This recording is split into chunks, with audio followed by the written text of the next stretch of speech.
हमसे शेयर की और उसने हमारा और पूरे CCRT के टीम का बहुत मनोबल बढ़ाया है। तो आप सभी का बहुत बहुत साधुवाद।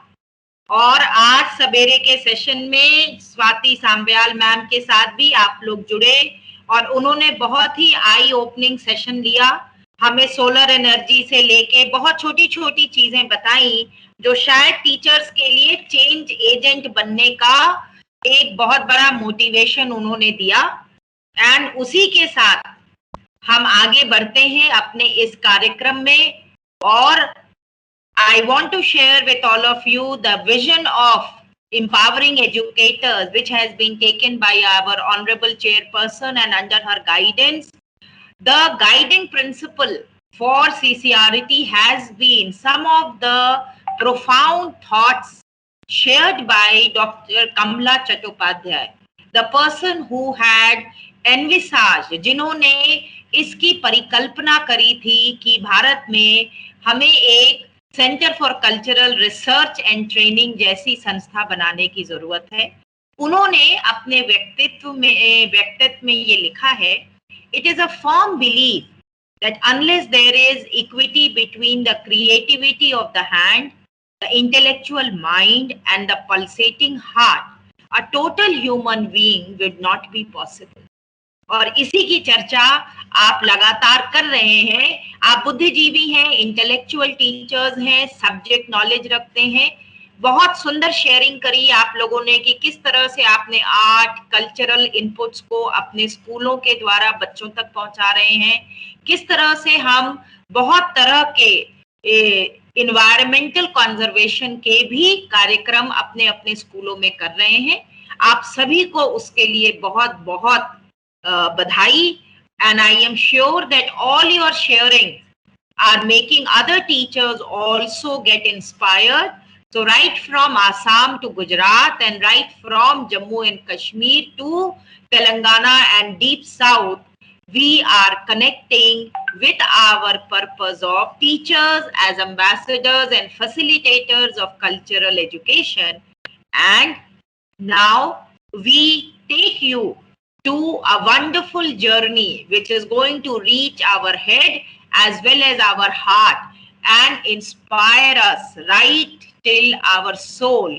Because Dr. Mallika Banerjee, the great musician from the Delhi Gharana, she has been a absolute embodiment of music, art, aesthetic sense, and she is constantly contributing to the society. So dear teachers, join me in welcoming Dr. Mallika Banerjee today as a resource person on this CCRT e-learning platform. आपका बहुत बहुत स्वागत है doctor Banerjee. Thank you for consenting to give your precious time to all of us, especially all our educators, more than 220 of them from various parts of our country. And that is why teachers allow me to share.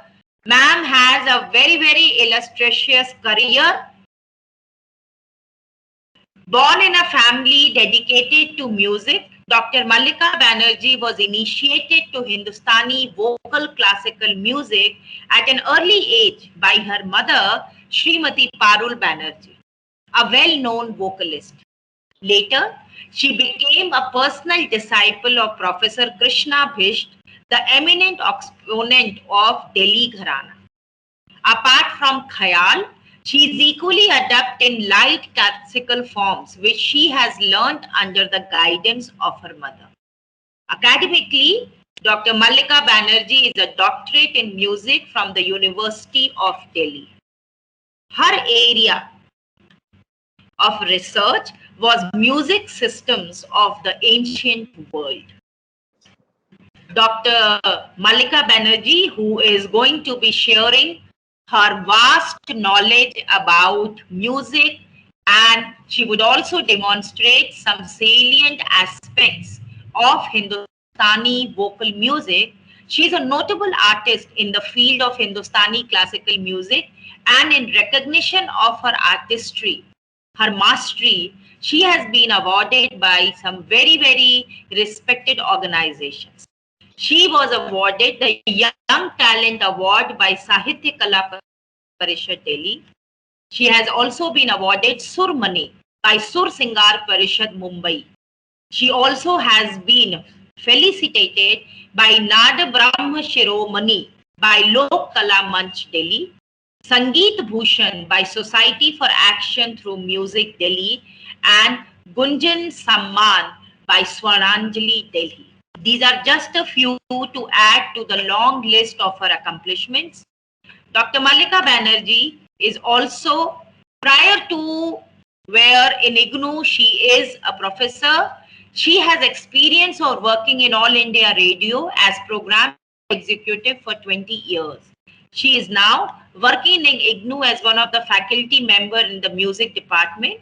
She is an approved A-grade classical vocalist of Air Delhi, that is All India Radio Delhi, and an impaneled artist of ICCR.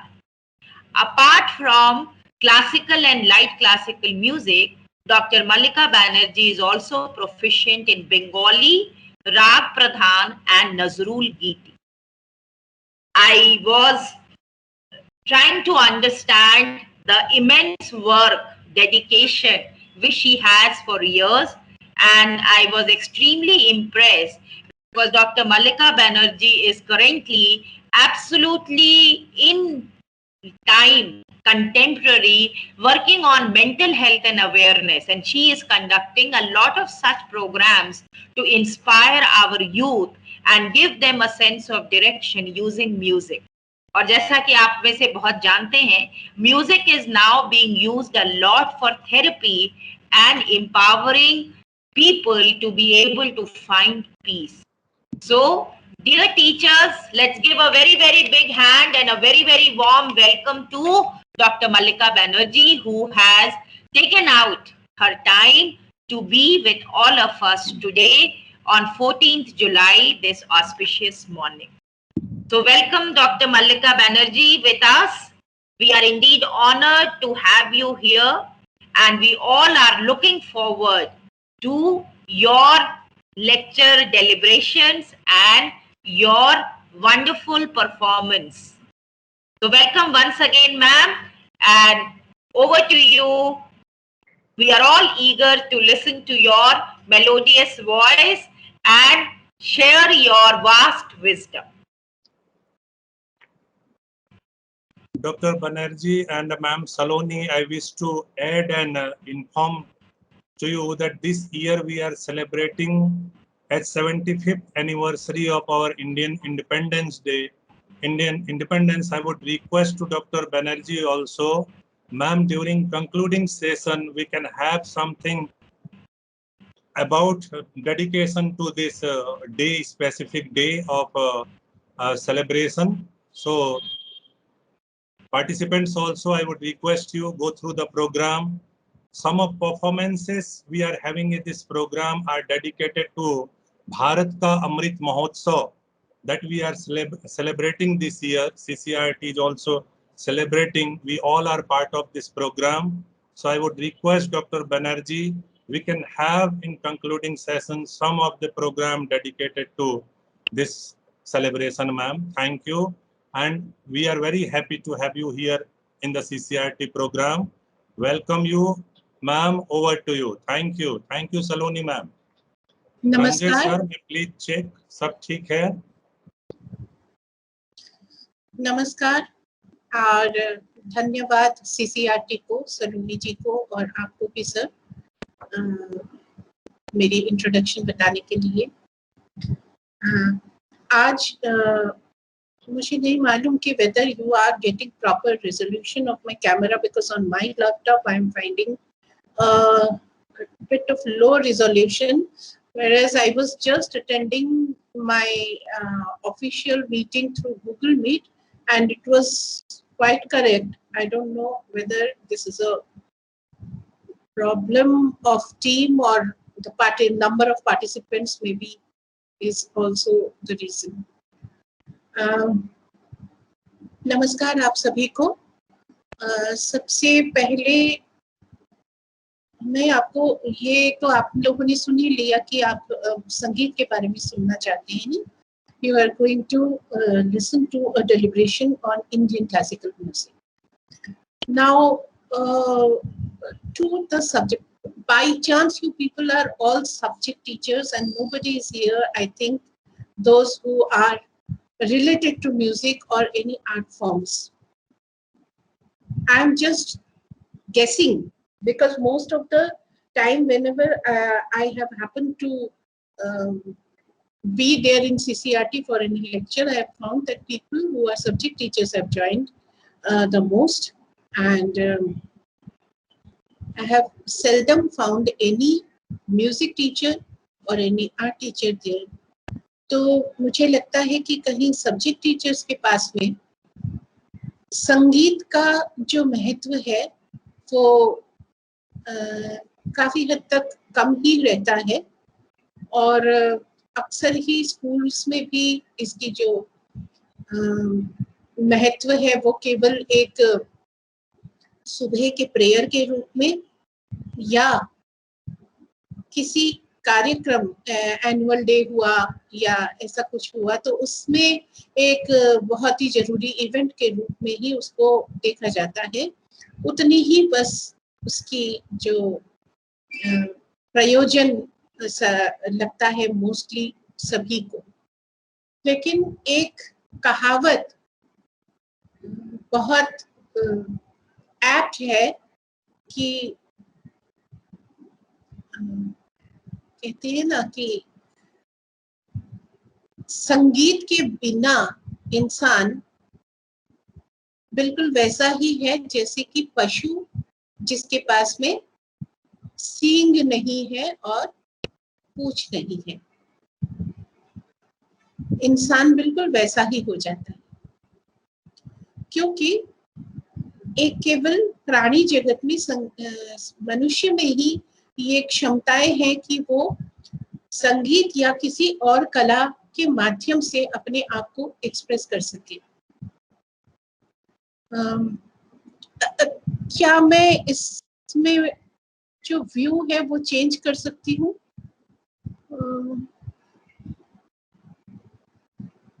Large scale preview, या I think this is better.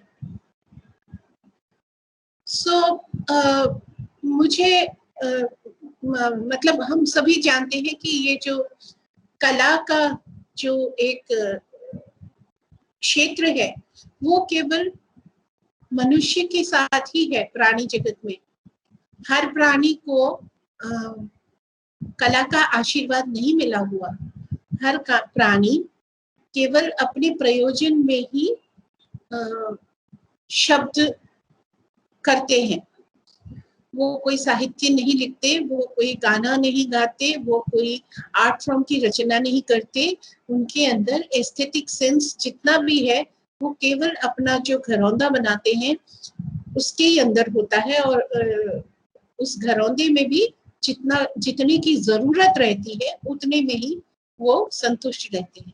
एक मनुष्य ही है जो सजावट के पीछे, सुंदरता के पीछे, या क्या कहूँ कि सोच के अंदर भी उसकी समाहित रहती है कि सब कुछ बहुत सुंदर होना चाहिए, तो वो सुंदरता की हमको ज्यादा जरूरत महसूस होती है। हमारे अंदर रसबोध होता है, सुंदरता को समझने की, सुंदरता की गहराई को पहुंचने की केवल मनुष्य में ही वो क्षमता होती है। इसलिए अगर मनुष्य संगीत के साथ या किसी भी आर्ट फॉर्म के साथ जुड़ा ना हो तो वो मतलब वाकई में साक्षात पशु पुच्छ विषानहीना जैसे की हालत में पहुंच जाते हैं। इसलिए कोई भी कला का जो माध्यम हो वो आपके साथ में जुड़ा रहे तो अच्छा ही है। तो मैं भारत जो है, भारत में हर कला का बहुत ही अच्छी तरह से विकास हुआ है, and Indian music has a special status in the world music also. you will not find any other system of music that is as intricate as Indian music and as loved and awed by the people of the world. सभी लोगों के प्रति ये एक magic spell करता है और लोग आप्लुत होते हैं, अभिभूत होते हैं और भारतीय संगीत के प्रति उनकी जो एक ऑस्ट्रक हालत होती है वो रहती है। तो मैं शुरू करती हूँ। सबसे पहले आप लोगों के साथ में एक छोटी सी मतलब पावर पॉइंट प्रेजेंटेशन आपसे मैं शेयर करती हूँ कि इंट्रोडक्शन टू म्यूजिक जो है वो आप लोगों का इसके जरिए। सबसे पहले मैं आपसे ये पूछना चाहती हूँ, क्या आपको ये दिखाई दे रहा है मेरा screen share? Yes ma'am. Yes ma'am. तो जी, तो मैं सबसे पहले यही आपसे पूछना चाहती हूँ कि आप संगीत के संबंध में कौन से वर्ड्स इनमें से चुनकर आप संगीत क्या है उस बात को एक्सप्रेस कर सकते हैं।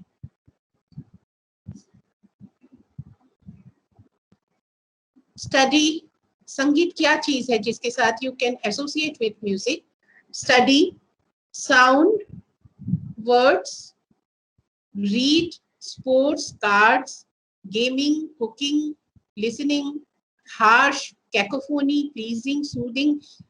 Choose as many words as you can from this slide. हाथ सभी के उठे हैं तो मैं एक एक करके पूछती हूँ। हरिता Ben Desai. I choose 3 words. Music is a sound which has a magical power and gives soothing effects. Yes. Anyone else?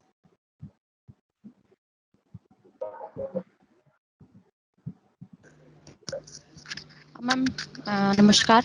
For me, Namaskar. it's pleasing, soothing, aesthetic pleasure, and magical power. Yes. Yes. Anyone else? Yes, ma'am. Hmm? Music is steady, sound, words, sports, gaming, pleasing, aesthetic pleasure, magical power, and arts. Thank you. Thank you. Anybody else? I think people have given me answers and I'll go according to that. See, you chose that it is about aesthetic pleasure, magical power, soothing, and pleasing. But what is the actual core thing that I could not, get the proper answer, which I think is, or somebody has said, I didn't note that, it is sound. Now I want to say that that sound which is pleasing to one's ear is the musical sound, which is called naad in Indian music. नाद संस्कृत शब्द है जो जिसका अर्थ है संगीतात्मक ध्वनि। वैसे तो हम साहित्य में जब नाद शब्द यूज करते हैं तो किसी भी ध्वनि के लिए कहते हैं, लेकिन जो साउंड हमारे आंखों कानों को प्लीजिंग लगती है, जो हमको अच्छा लगता है कानों को सुनने में, उसी को हम केवल संगीत के पार्लांस में नाद कहते हैं। और नाद दो तरीके से प्रोड्यूस होता है, एक जो कि आहत नाद होता है, जो हम दो चीजों की टकराव से, दो वस्तुओं की टकराव से पैदा करते हैं, और वही ध्वनि जो है हमको संगीत में प्रयोजन होता है। आहत नाद is the sound which we need in our music. जो अनाहत नाद है, for that it has been said that the saints can only listen to that dhwani. That means that is a philosophical thing, जिसे नाद ब्रह्म कहा गया है, जो हमारी इंडियन फिलोसॉफी में नाद ब्रह्म जिसे कहा गया है, अर्थात कि वो नाद जो हमारे इस ब्रह्मांड के चलने के कारण हो रहा है कि साधारण व्यक्ति नहीं सुन सकता है। ठीक जिस तरह से हम ये पृथ्वी जो घूम रहा है इसका एहसास हमें नहीं होता, हम उसी पृथ्वी पर हैं, हमें पृथ्वी के घूमने का एहसास नहीं होता। सुबह शाम हो रही है, उसको देखते हुए हम समझ पाते हैं कि ये पृथ्वी अपनी धुरी पर घूम रही है, पर हमें ऐसा महसूस नहीं होता कि हम घूम रहे हैं। ठीक उसी प्रकार से वो साउंड जो है, वो साउंड मनुष्य की सुनने की क्षमता से परे है, परंतु वहां एक साउंड है जिस साउंड को केवल मात्र कंसंट्रेशन से लोग सुन पाते हैं या किसी वैज्ञानिक चीजों से पकड़ के आप समझ पाते हैं। तो उस नाद की जो कल्पना की गई है उसे कहा गया है ओम, और वही नाद ब्रह्म है। वो ओम जो है वो that is actually representing the vibration of the whole world, the sound of vibration of the whole world। तो वही अनाहत ध्वनि है। तो उसको लेके हमें कोई भी जागतिक काम नहीं करना होता है, तो म्यूजिक भी हमारी उस ध्वनि से नहीं होती है। हमें सिर्फ आहत नाद से ही जरूरत है म्यूजिक का। और यहाँ पर जितने भी साइंस के टीचर्स हैं वो मुझे करेक्ट कर सकते हैं या मुझे सजेशन भी दे सकते हैं कि इसको और किस तरीके से आप लोग आसानी से समझ पाए। नहीं तो मैं यही उम्मीद करूंगी कि आप लोगों ने मेरी बात को समझा। यहाँ जितने भी फिजिक्स के टीचर्स हैं वो भी म्यूजिक के जो गुण बताने जा रही हूँ उसको बहुत अच्छे से समझेंगे। एंड हमारी संगीत के साथ में फिजिक्स का एक अच्छा खासा मतलब अंतर संबंध है। हम कोई भी इंस्ट्रूमेंट बनाते हैं उसमें हम हो सकता है कि हम विज्ञानी नहीं हैं, परंतु हमारी ऑब्जर्वेशन एक वैज्ञानिक की तरह होती है, और हम साल दर साल सदियों से हम उन चीजों को ऑब्जर्व करके और हमारी यूसेज में हम उसको डाल रहे हैं, पर कला के रूप में, किसी यूटिलिटी की मतलब मशीनरी के रूप में नहीं। तो यहाँ पर हम जो साउंड में किस तरीके से बदलाव आते हैं, साउंड कैसे कैसे तरीके से सुंदर और कानों को और लुभावना हो सकता है, इस पर हम लोग ऑब्जर्व करते हैं और हमारे इंस्ट्रूमेंट्स को हम इस तरीके से बनाते हैं ताकि वो that should always remain pleasing to the ears of the listeners। ये क्वालिटी ऑफ जो वीडियो है वो मुझे बहुत ही अजीब सा लग रहा है। सभी के जो वो आ रही है, पिक्चर आ रही है मेरे पास में, वो बहुत ओझल सा है। I don't know what is happening, कहाँ प्रॉब्लम है। तो मैं आगे बढ़ती हूँ। अब क्या होता है कि आप साउंड की कैरेक्टरिस्टिक्स को यहाँ पर हम लोग समझते हैं कि हम जो साउंड है उसको हम जैसे ही साउंड प्रोड्यूस होता है हम उसको डिस्टिंग्विश कर सकते हैं whether the sound is low or high pitched sound। Then when it is produced then also we can comprehend the source of sound। कहाँ से ये साउंड आ रहा है, ड्रम से आ रहा है, सितार से आ रहा है, टेलीफोन से आ रहा है, मशीन से आ रहा है, स्कूटर से आ रहा है। So this is the basic characteristics of sound। Then also intensity। By listening the sound one can figure out the magnitude of the sound। ये हम लोग भी पढ़ते हैं जैसे फिजिक्स के लोग पढ़ते हैं। खैर, तो अब हम आते हैं सप्तक। अब हमारे पास में जब बहुत सारे प्लीजिंग साउंड्स हमें मिल गए जो एक दूसरे के संबंध में चलते हुए बहुत अच्छे से मैच करते हैं, हार्मोनाइज करते हैं, इस तरीके के साउंड्स जब हमें मिलते चले गए, हम आविष्कार करते चले गए, तो तब धीरे धीरे एक ध्वनियों का हमारे पास में काफी सारे क्या कहना चाहिए कि हमारे पास में रिपोजिटरी हो गया। उन ध्वनियों को बाद में व्यवस्थित किया गया, व्यवस्थित करके उनमें से हमको जो ध्वनियां प्राप्त हुई उन ध्वनियों से हमने सप्तक बनाया। अब मैं आपको यहीं पर थोड़ा सा लेके जाना चाहती हूँ इतिहास की तरफ कि किस तरह से हम लोग 7 ध्वनियों तक पहुंचे। जब हम वैदिक समय में थे तब हम वैदिक समय में हमारी मोस्टली जो इतिहास है वो हम वैदिक समय तक ही जाते हैं। उससे पहले के समय की इतिहास हमारे पास उपलब्ध नहीं है। मोहनजोदारो सभ्यता अगर वैदिक सभ्यता से पहले की है तो उसके बारे में हमें बहुत ज्यादा पता नहीं चलता कि हम वहां उस समय कितनी हमको जानकारी थी हमारी ज्ञान विज्ञान के संबंध में। परंतु वैदिक सभ्यता से जब हम देखते हैं तो हमको काफी चीजें प्राप्त होती है।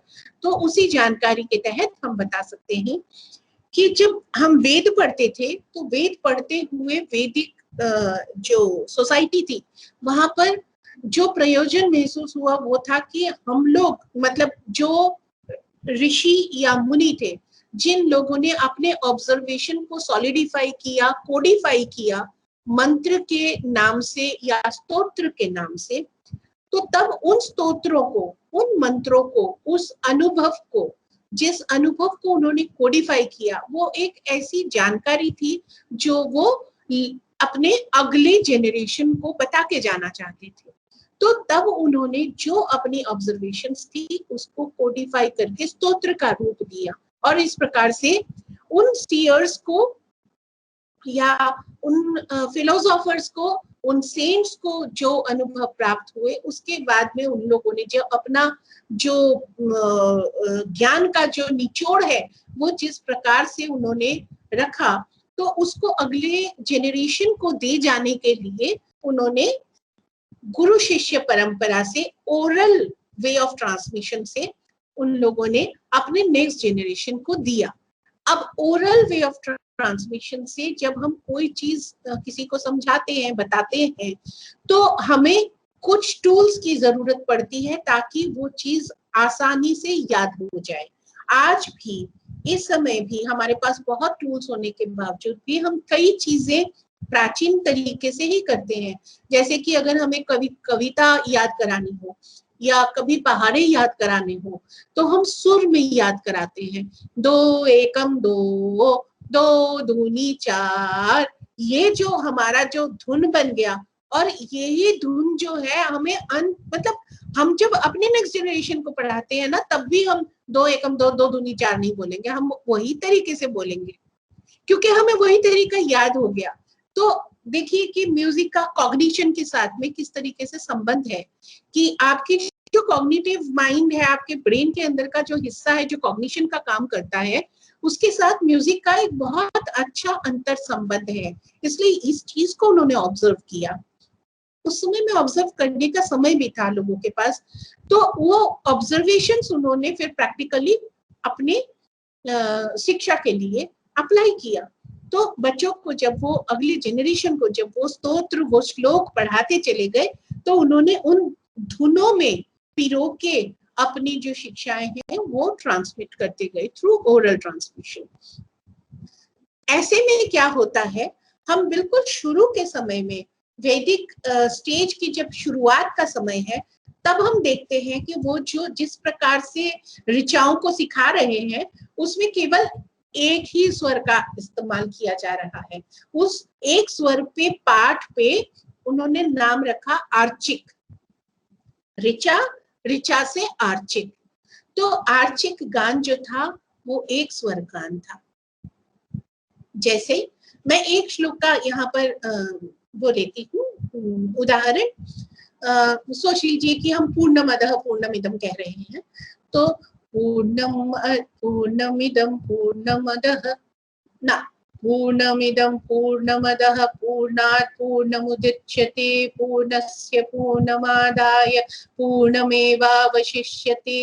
एक ही स्वर में हमने पूरा बोला, लेकिन ये जो स्थिति थी ये बहुत दिनों तक नहीं चली, क्योंकि इंसान को वेरिएशन पसंद है, और अगर एक ही टोन पे हम कोई बात कहते हैं बहुत देर तक अच्छा भी नहीं लगता और मन भी जो है बोर हो जाता है।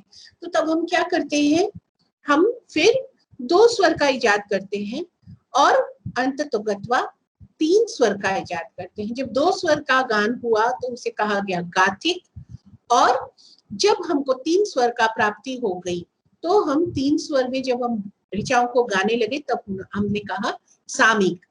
आपने 4 वेदों का नाम सुना होगा, ऋग्वेद, यजुर्वेद, अथर्ववेद, सामवेद।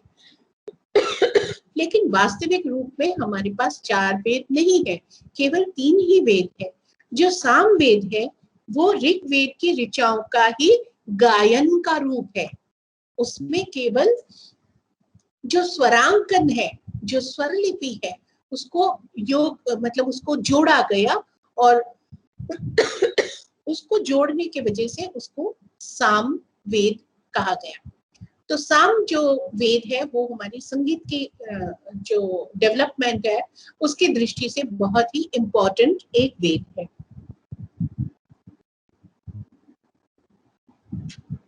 सामवेद में आते वक्त हम देखते हैं कि सामवेद की प्राचीन काल में हमें 3 स्वर मिलते हैं।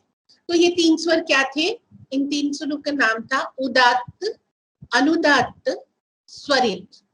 ये 3 स्वर हमें वेदों के समय में प्राप्त होते हैं। वेदों मतलब सामवेद की भी एकदम जो पहला स्टेज है उस समय में हमें ये 3 स्वर प्राप्त होते हैं। इन्हीं 3 स्वरों से धीरे धीरे, और देखिए इस 3 स्वर का जो समय चला और इन 3 स्वरों में जो हम अपने ऋचाओं को पढ़ने का हमने जो सिलसिला चलाया वो आज तक भी वैसा ही है। अगर आप देखेंगे तो आज बहुत पॉपुलर जो श्लोक होते हैं, वैदिक पढ़ने का वो माध्यम होता है वो 3 स्वर में ही होता है। पूर्णम इदम पूर्णमदः पूर्णात् पूर्णमुदच्यते पूर्णम पूर्णस्य पूर्णमादाय पूर्णमेवावशिष्यते। ठीक है ना? तो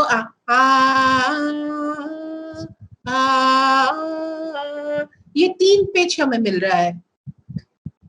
इन 3 पिच से फिर एक नीचे एक ऊपर इस प्रकार से इजाद हुआ होगा, और इस मतलब हुआ होगा का इसीलिए हम कह रहे हैं क्योंकि स्वरांकन से इतना ही समझ में आता है, इससे ज्यादा समझ में नहीं आता कि किस तरीके से ये जो स्वर हैं वो इजाद हुए होंगे। तो ये एक स्वाभाविक सी बात है कि जब स्वरित हम कल्पना कर सकते हैं कि हमें स्वरित मिला जो मेन प्लेन, उससे एक स्वर ऊपर जाना भी आसान था, उससे एक स्वर नीचे आना भी आसान था। पर कुछ लोग ऐसे भी कहते हैं कि हमें सबसे पहले ऊपर वाला स्वर ही मिला था।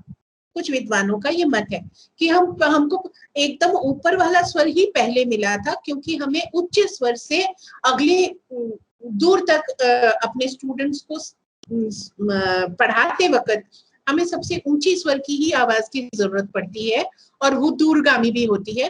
इसलिए we actually started with the highest note and then we lowered the notes one pitch after one pitch is तरीके से।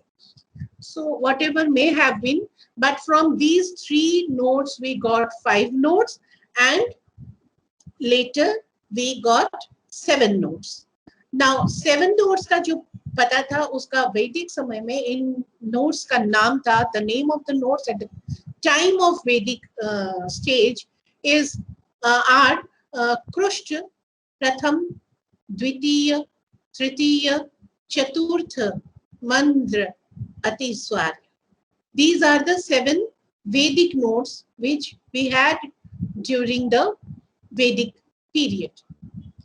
फिर धीरे धीरे अब देखिए कि वैदिक सोसाइटी अपनी तरफ जैसी थी तो पूरी की पूरी सोसाइटी जो है वो वैदिक तो नहीं थी। वैदिक सोसाइटी उतनी ही थी जहां पर पठन पाठन का कार्यक्रम चलता था। बाकी जो सेक्युलर जगत था, जो लोग पठन पाठन से रिलेटेड नहीं थे, उनकी भी अपनी सोसाइटी थी। तो उस सोसाइटी में, उस सेक्युलर सोसाइटी में भी गाना बजाना चलता था। क्योंकि संगीत मतलब मनोरंजन के बिना इंसान कभी भी नहीं रहा, चाहे वो जंगल में रहते हुए आदि मानव का समय हो और चाहे वो सिविलाइज्ड सभ्य तरीके से गांव शहरों में रहने वाले लोग हो। मनोरंजन उसके लिए बहुत जरूरी चीज है, मन को आनंद में रखना उसके लिए बहुत ही जरूरी चीज है। तो जो सेक्युलर सोसाइटी थी वहां पर तो ये सब चल नहीं रहा था, वहां तो मन का उद्गार हुआ और इंसान नाचने लगा या गाने लगा। वहां पर ये प्रयोजन नहीं था कि for the pedagogic purpose, for you know transmitting their deductions to the next generation, वो पर्पस वहां पर नहीं था। सो उन्होंने कोई सिस्टम फॉलो नहीं किया। उनके यहाँ पहले से ही जब भी उनको मन करता था वो साउंड निकालते थे, उसी साउंड से वो मनोरंजन का साधन भी अपना निकाल लेते थे। तो इस प्रकार से एक देशी संगीत का जो ट्रेडिशन बना, परंपरा बनी, और एक बना जो क्लासिकल या मार्गी संगीत, जो संस्कृत में शब्द है क्लासिकल म्यूजिक के लिए वो है मार्गी संगीत। क्लासिकल तो टोटली एक ब्रिटिश एक्सप्रेशन है जिसके साथ हमारा ये शास्त्रीय संगीत नहीं जाता। शास्त्रीय संगीत यानी कि मार्गी संगीत यानी कि गाइडेड म्यूजिक, आपके कुछ नियम बने हुए हैं, इस नियम को हम दूसरे जब संगीत सिखाते हैं अपने अगले जनरेशन को, तो तब हम उस नियम से बद्ध होकर, बाधित होकर हम संगीत सिखाते हैं, और हमारी एक्सपेक्टेशन भी रहती है कि जो सीख रहा है वो उस नियम के अनुसार ही संगीत को परफॉर्म करेगा। इसलिए उसको मार्गी संगीत कहा गया है, जो गुरु से सीख के आगे चलता है। पर देशी संगीत इन सब चक्करों में नहीं पड़ता। देशी संगीत को ये है कि मुझे आज मन में आया, मेरे हाथ में एक क्या कहते हैं दूध की बर्तन है, दूध का बर्तन है, मटकी है, और मैं मटकी बजाते हुए जा रहा हूँ, तो मेरे हिसाब से यही संगीत है। इसी प्रकार से देशी संगीत का अपने तरीके से विकास होता रहा। एक समय ऐसा आया जब वैदिक संगीत के नोट्स को और सेक्युलर मतलब कि दूसरी समाज जो वैदिक से परे जो नॉर्मल समाज थी उनके साथ में एक सामंजस्य बिठाया गया, और ये काम नारदीय शिक्षा में किया गया है, जो शिक्षा ग्रंथ है वेद का। तो नारदीय शिक्षा में बताया गया कि ये जो वैदिक स्वर है ये है, और ये जो सेक्युलर हमारी सोसाइटी है, जो समाज है, उस समाज में इन्हीं स्वरों को ये कहा जाता है। तो अंत तो देखिए क्या होता है कि जब हम सेक्युलर समाज में जाते हैं वो लोग बहुत प्रैक्टिकल होते हैं, वो अपना जीवन यापन जिस तरीके से करते हैं, जो उनको आसान पड़ता है वो उस तरीके से चलते हैं। तो उन्होंने ये देखा ये प्रथम द्वितीय उनको समझ में नहीं आएगा, उनको तो एक प्रॉपर नाम चाहिए। अब कौन सा पहला है कौन सा दूसरा है इसके चक्कर में कंफ्यूजन भी है, इससे अच्छे ये है कि इसका नाम ही रखें। तो इस तरह से नाम पड़ा। तो षड्ज ऋषभ गंधार मध्यम पंचम धैवत निषाद, ये 7 स्वर हमको, 7 स्वरों के नाम हमें समाज से मिला, मतलब देशीय समाज से मिला, और जो वैदिक समाज था वो इन्हें पुरुष प्रथम द्वितीय तृतीय चतुर्थ मंद्र अतिस्वार्य इन नामों से जानते थे। अब इस तरीके से हमारे पास में 7 नोट्स प्राप्त हुए, स्वर प्राप्त हुए। So this way we gathered that we had 7 notes with us, but then there are gaps also from one pitch to another pitch. That is, if you don't call them notes, if you don't call them स्वर, तो क्या है कि pitch का ही तो फर्क है, एक सबसे नीचे फिर उससे ऊपर एक पिच, फिर उससे ऊपर एक पिच, इस तरीके से एक गैमेट में हमें 7 पिचेस मिले। तो उन 7 पिचेस के बीच में भी कहीं कहीं लंबा छोटा गैप था, और उन गैप्स को जब हमने आगे चल के बढ़ाया, मतलब हमने सोचा कि नहीं तो बहुत लंबा गैप है, इसके बीच में हम एक और नोट रख सकते हैं। तो हमने उसको नया नाम नहीं दिया, we have not accepted the note as a individual note. We accept it as the modified form of the already existing note. That is, say अगर सा के बाद रे है, पर सा और रे के बीच में हमें एक नोट की गुंजाइश महसूस हुई. हमने कहा कि अच्छा ठीक है, यहाँ पर जगह है, हम यहाँ पर रखते हैं एक नोट, पर हम इसे ऋषभ का मॉडिफाइड रूप समझेंगे. We will call it modified Rishabh, that is flat Rishabh, और हिंदी में कहते हैं कोमल ऋषभ. ये नाम हम एक्सेप्ट कर सकते हैं, पर हम इसे एक अलग से नोट के रूप में एक्सेप्ट नहीं करेंगे, एक अलग से स्वर के रूप में इसको एक्सेप्ट नहीं करेंगे. तो ये सब जो भी डिसीजन उस वक्त लिया होगा लोगों ने, वो सोच समझ के लिया होगा उनकी, क्योंकि उस समय का समाज जिस तरीके से चलता था उसी हिसाब से चलता रहा, और हम उसको एक्सेप्ट करते चले गए, और हमने उसको इसी तरीके से आगे भी, जब हमने गुरु से सीखा, हम क्वेश्चन नहीं करते हैं, हम उसी को ऐसे ही एक्सेप्ट करते हैं कि ठीक है, हमारे पास में 7 स्वर हैं जो शुद्ध स्वर, परंतु 7 स्वरों में अगर हम एक स्ट्रक्चर बनाते हैं, इन 7 स्वरों में पहला स्वर और 5वां स्वर, इसको हमें कांस्टेंट रखना है, ताकि कोई भी स्ट्रक्चर जो है वो हिले ना, वो सही खड़ा रहे. एक पिलर के ऊपर जिस तरीके से कोई स्ट्रक्चर नहीं खड़ा हो सकता, हमें 2 या 4 पिलर चाहिए होती है, उसी प्रकार से इस स्केल के लिए, ये म्यूजिकल स्केल कहा गया, तो इस म्यूजिकल स्केल के लिए भी हमें 2 ऐसे पिलर्स चाहिए होते हैं जो कि जिसके ऊपर पूरा स्केल बहुत स्टेबल रूप से खड़ा रहेगा. तो ये 2 पिलर्स कौन कौन से थे? सा और पा. सा और पा, इन दोनों को बोला गया कि इनकी कोई विकृत रूप नहीं है. They are the pure notes. Okay. उसके अलावा जो बाकी 5 स्वर हमको मिले वो थे रे, गा, म, ध, नी. ये 5 नोट्स जो हैं वो अपने जो मतलब अपनी जो स्थायी जगह उनको दिया गया, उस स्थायी जगह से वो आगे या पीछे होते हैं. जब आगे होते हैं, दैट इज अपनी सीढ़ी से, अगर आप इसको सीढ़ी के रूप में समझें, जब सीढ़ी के रूप से वो ऊपर जाते हैं, तो सा से पहली सीढ़ी रे पर गए, तो रे और सा के बीच में जो गैप आया, यहाँ पर उन्होंने एक नोट लगाया और वो हुआ कोमल रे. क्योंकि सा तो हिलेगा नहीं अपनी जगह से, तो सा ही रहेगा. रे आ सकती है नीचे, तो रे को उन्होंने कोमल रे कहा. तो इस प्रकार से रे, ग, म, रे, ग, ध, नी, इन 4 नोट्स का उन्होंने कहा कि इसके कोमल स्वर हमें प्राप्त हुए, और मध्यम और पंचम के बीच, माँ और पा के बीच में खूब सारा गैप है. तो उन्होंने कहा कि ये तो बहुत बड़ा गैप है, बल्कि मध्यम से हम नीचे नहीं जा सकते, क्योंकि मध्यम के बिल्कुल जस्ट लगा हुआ है गंधार, तो ज्यादा मुश्किल है इसके बीच में कोई स्वर को फंसाना. तो माँ और पा के बीच में एक स्वर आ सकता है, तो माँ अपनी जगह से 2 स्टेप्स आगे बढ़ गया, और वो हो गया शार्प माँ. शार्प मध्यम. Sharp is the nomenclature for तीव्र. In Hindi it is called तीव्र. In English it is called sharp. ठीक है. तो मैं इसकी एक आपको स्केल को थोड़ा सा समझाने के लिए मैं एक आपके साथ में शेयर करती हूँ स्लाइड, जो देखने में आपको कैसा लगता है.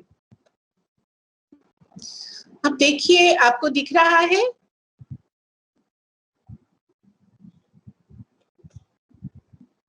Hope you all are able to see. मुझे एक थम्स अप दे दीजिए अगर माइक्रोफोन नहीं काम कर रहा है तो. हाँ, थैंक यू. सो सी, सबसे नीचे बेस स्वर है सा. सा से ये है रे, ये दूसरा बेस स्वर है, तो बीच में हमें एक जगह मिल गया, ये है कोमल रे. इसी प्रकार से रे और ये गा, रे और गा के बीच में देखिए एक और जगह है जिसे हमने कोमल गा कहा है। फिर गा से माँ क्योंकि बहुत पास पास है, तो यहाँ तो मैं ऐसे दिखा नहीं सकती, बट क्योंकि बहुत पास करती तो शायद आपको गा और माँ जंबलक दिखता, तो इसलिए जगह तो यहाँ पर है, पर हमारी जो स्वरों का जो स्केल है उसमें गा और माँ के बीच में ज्यादा दूरी नहीं है, स्वरों की जो फ्रीक्वेंसी है, तो इसलिए इसके बीच में कोई स्वर और आ नहीं सकता। और ये रहा माँ और ये रहा पा, तो अब पा और माँ के बीच में ये एक बहुत बड़ा गैप था जहां पर हमें तीव्र माँ मिला। फिर उसके बाद पा और ये है धा। इस पा और धा के बीच में हमें एक और गैप मिला जहां पर हम कोमल धा हमको मिला। और धा और नी, धा और नी के बीच में हमें दोबारा से एक जगह मिली जिसे हमने कहा ये कोमल नी है। तो इस प्रकार से हमारे पास में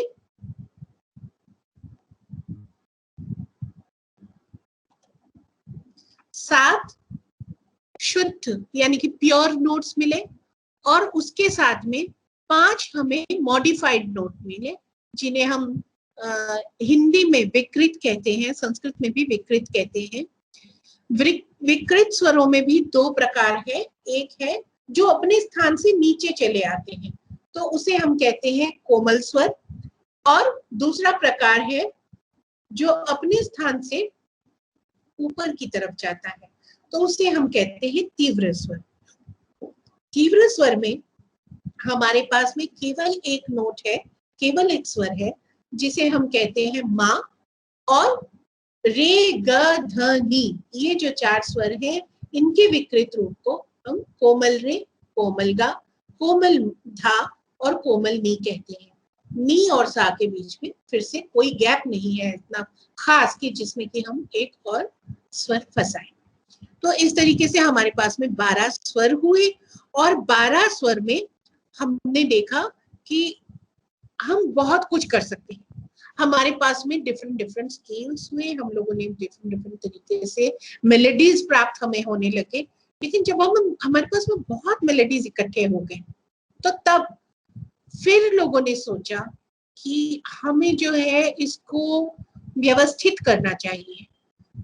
तो व्यवस्थित करने के लिए फिर इन मेलोडीज को, सबसे पहले इन मेलोडीज को जो ये डिफरेंट स्ट्रक्चर्स बने, डिफरेंट कॉम्बिनेशंस के साथ में, डिफरेंट कॉम्बिनेशन ऑफ नोट्स के साथ में डिफरेंट मेलोडिक स्ट्रक्चर्स बने जिसको हमने कहा राग।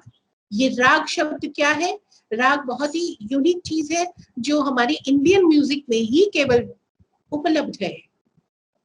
तो राग का एक्चुअल मतलब जो अगर हम समझें तो राग शब्द रंज धातु से निकलता है। The etymologically if we see rag, then rag is actually coming from the dhatu ranj, and which means it actually pains you. You actually the rag actually paints your mind. तो हमने पेंट शब्द को क्यों मतलब लिया?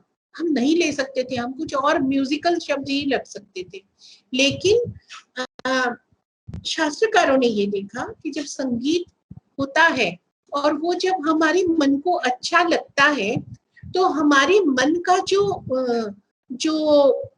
जिसे कहना चाहिए, क्या बोलूं, कि हमारा जो मन का जो भाव है वो भाव ही रंजित हो जाता है, वो रंगीन हो जाता है।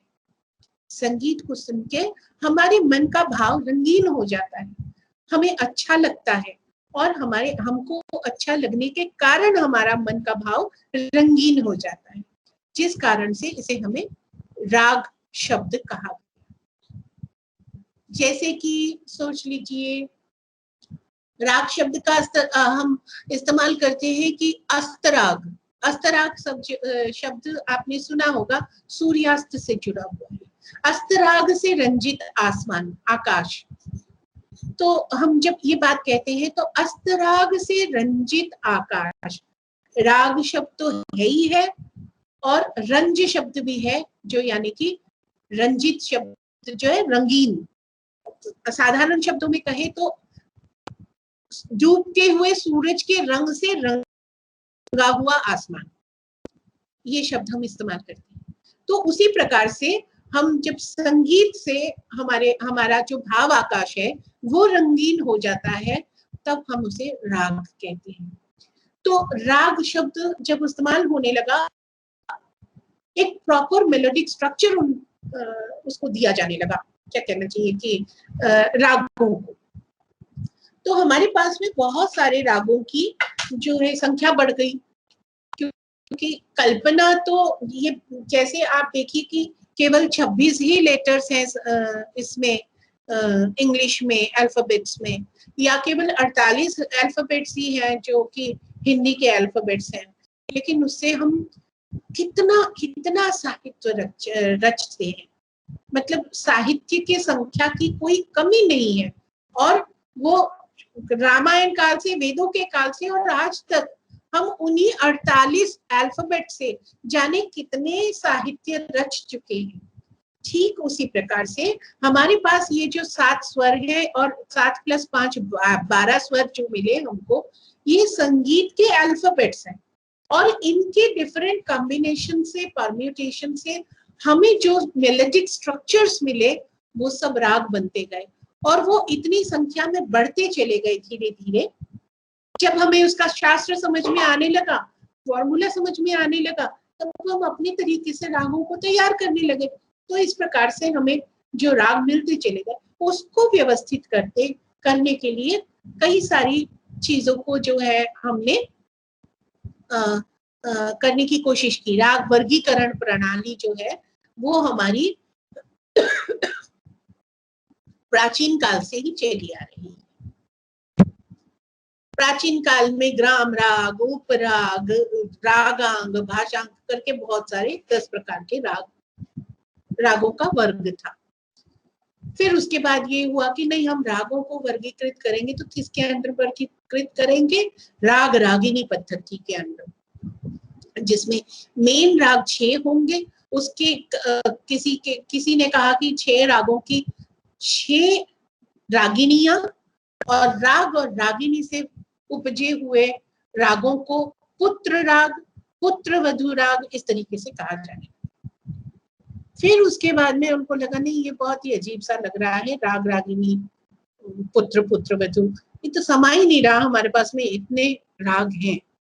तो तब उन्होंने ये कहा कि ठीक है, अब हम मेल या संस्थान के अंतर्गत रागों को वर्गीकृत करेंगे। अब मेल या संस्थान क्या हुआ? यानी कि 7 स्वरों का डिफरेंट कॉम्बिनेशंस। तो उस तरीके से 7 स्वरों की कॉम्बिनेशंस बनाए गए, उनको मेल संस्थान ये सब कहा गया। और मध्यकाल में इन मेलों में भी मतलब किसी ने कहा 19 मेल है, तो किसी ने कहा 27 मेल है, तो किसी ने कहा 72 मेल है। तो इस तरीके से बहुत सारे मेल की भी मतलब कल्पनाएं होने लगी। अंततोगत्वा अभी हम जो फॉलो कर रहे हैं वो भातखंडे जी का दिया हुआ सिद्धांत, जो इस वक्त हम शास्त्रीय संगीत, हिंदुस्तानी शास्त्रीय संगीत फॉलो कर रहे हैं,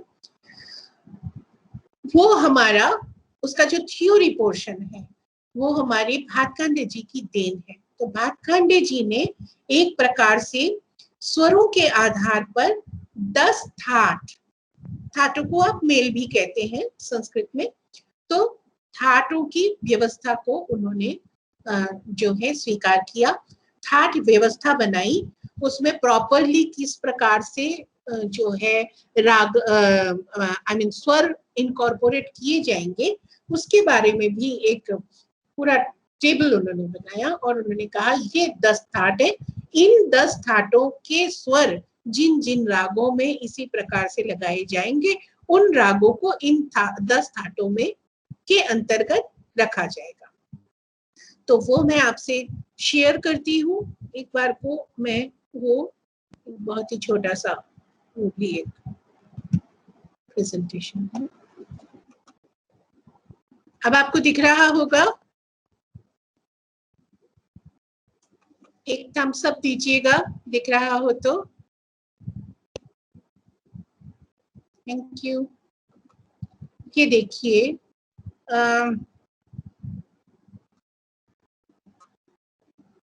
थाट राग क्लासिफिकेशन, ठीक है।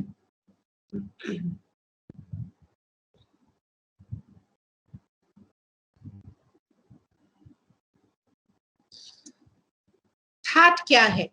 Thats are the sequence of 7 swaras in ascending order. They are not meant to be sung. Thats are the parent scale from which ragas take shape or ragas are generated. Thats are 10 in number, and this concept of That rag classification was brought by Pandit Bhatkhande.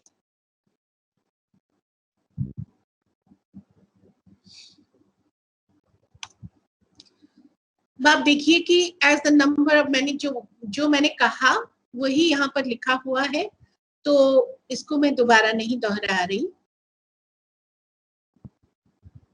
अब ये जो है ये देखिए, बल्कि जो स्वरों का जो कॉम्बिनेशन है, तो वो स्वरों का कॉम्बिनेशन कैसा बना। हमारे पास 10 थाट है, जिसमें पहला थाट है बिलावल, जिसमें सभी स्वर शुद्ध लगते हैं। उसके बाद दूसरा थाट है खमाज, जिसमें एक स्वर विकृत है, बाकी सभी स्वर शुद्ध है। फिर अगला हम आते हैं राग भैरव, थाट भैरव, जिसमें कि रे और धा कोमल है, बाकी सभी स्वर शुद्ध। यानी कि पहले आपने देखा सातों स्वर शुद्ध है, उसके बाद आपने देखा कि एक स्वर कोमल है, बाकी सब स्वर शुद्ध है। उसके बाद आप देखिए कि भैरव में 2 स्वर कोमल है, बाकी सभी स्वर शुद्ध हैं। फिर यही 2 एक और में भी आता है, वो है काफी, जिसमें गा और नी कोमल है, बाकी सभी स्वर शुद्ध हैं। उसके बाद आता है आसावरी, जिसमें 3 स्वर कोमल है। तो पहला शुद्ध, सभी स्वर शुद्ध, दूसरे में 1 स्वर कोमल, तीसरे में 2 स्वर कोमल, चौथे में भी 2 स्वर कोमल, फिर 5वें में हम आते हैं तो 3 स्वर कोमल है, और अंत में भैरवी में आते हैं छठे में, उसमें सभी स्वर कोमल है, केवल सा और पा और मा, ये 3 स्वर जो है ये आपके शुद्ध है। अब आप ये नोट करिए कि यहाँ पर कोई भी स्वर जो है शार्प स्वर, अर्थात एक ही तो स्वर है शार्प, वो है माँ, तो माँ का यहाँ पर इस्तेमाल नहीं हुआ है, तीव्र माँ का। तो हम अगले उसमें देखते हैं कि बाकी के 4 राग व थाट, उन 4 थाटों में मध्यम जो है वो तीव्र लगाए गए हैं। यह है कल्याण, जिसमें सभी स्वर शुद्ध है और एक माँ तीव्र है। उसके बाद मारवा, जिसमें रेश कोमल है, बाकी माँ तीव्र है और बाकी स्वर शुद्ध है। उसके बाद आते हैं पूर्वी, जिसमें रे और धा कोमल है, माँ तीव्र है। उसके बाद आते हैं तोड़ी, जिसमें रे ग ध नी, ये 4 स्वर कोमल है, बाकी सभी स्वर शुद्ध है, माँ तीव्र है, सॉरी। तो इस प्रकार से हम देखते हैं कि हमारे पास में 10 थाट हुए, और सभी राग जो है इन 10 थाटों के अंदर हमने वर्गीकृत किया। हमने नहीं किया, बल्कि भातखंडे जी ने हमें ये दिशा दिखाई। खैर, रागों की संख्या कभी कम नहीं होती, और जिस प्रकार से उन्होंने कहा कि इन रागों को इस तरीके से आप वर्गीकृत कर सकते हैं, हमने देखा राग बहुत ऐसे हैं जो इन वर्गों में भी नहीं समाते। और तो उसके बाद में अगला जो वर्गीकरण आता है वो रागांग वर्गीकरण आता है, मतलब कि एक विशेष बड़े राग से उपजा हुआ दूसरा राग, उसमें दूसरे राग का भी मिश्रण जब होता है तो 2 राग के अंगों का उसमें मिश्रण होता है। तो इस प्रकार से वो रागांग पद्धति बनी। वो एक कॉम्प्लिकेटेड चीज है, वो जो प्रैक्टिसिंग परफॉर्मर्स है वो समझ सकते हैं। कोई कुछ कहना चाहता है? किसी का माइक्रोफोन ऑन है?